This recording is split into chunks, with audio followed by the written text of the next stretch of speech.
Hi and welcome back, my name is Emily. In this video I will create a card using a stamp set from Miss Ink called Fall Bouquet. I will color this in with my Copic markers and I will use around 3 shades for every image that I will be coloring in. And I have picked out a couple of the colors here that you can see on screen, and they are like a pastel palette. And I know it's fall and I know that you can't see like that many bright colors, but I picked a couple of ones that I think you actually can see at fall. So this is a really light purple one, and I will have a coral colored for the big flower there, and I will also have one other.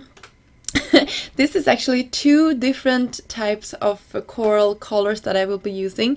So you can see I'm using some of my markers here and just creating this really soft flower here, and for my rose there it will be a little bit of a darker color, coral color, I'm sorry. And if you're interested in knowing which color combinations, just give me a comment. I think I have listed a couple of them, but not all.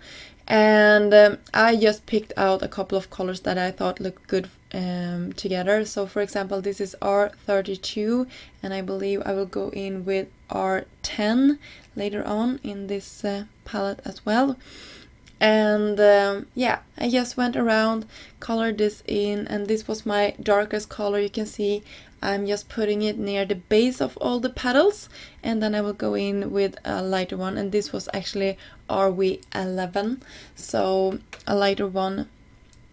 And you can see that this has this more of a coral tone to it, so really like this. And I went back in once more with a darker color, and I will fill everything out. And I'm sorry, I can see now that I'm twisting my paper a lot. I hope you don't get nauseous when you look at this. I sped this up quite a lot as well, so I hope you can get a grip of it. I know that not everybody like when I have coloring bits in my videos, so I try to skip ahead as much as possible.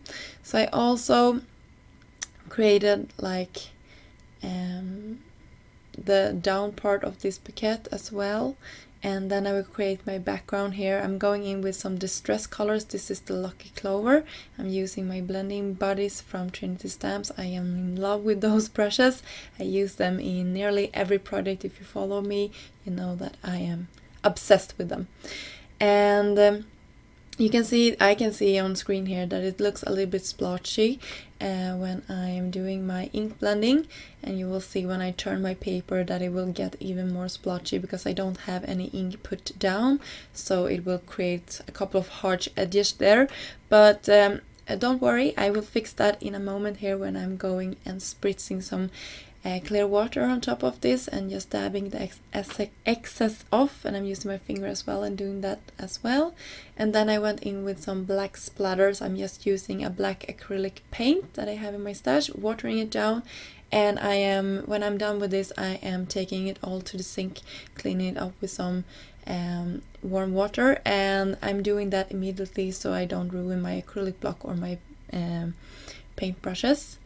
And you can see here I cut it down with a stitch panel from Lawn Fawn, and then I'm just adhering everything flat down into my card base here.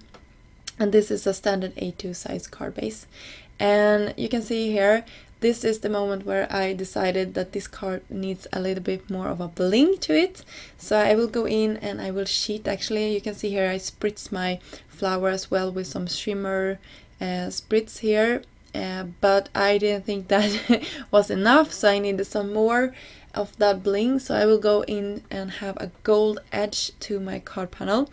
And since I had already adhered everything down, I couldn't just put a piece of solid cardstock underneath as I would have if I had done this or noticed that I needed something more before I adhere everything.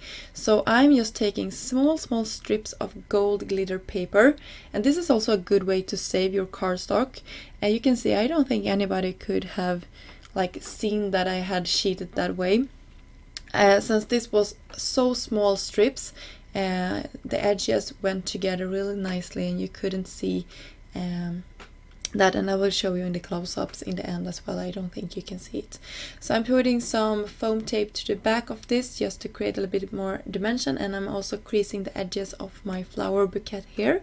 I'm raising up the sentiment, and this sentiment also comes from the same stamp set. And that finished off this project. I hope you liked it. If you did, I would be so happy if you could consider subscribing to this channel and also giving this project a thumb up. I read every comment, so if you want to leave a comment, I will be happy to read it and answer you and get back to you. And until next time, I hope you have a great day. Bye!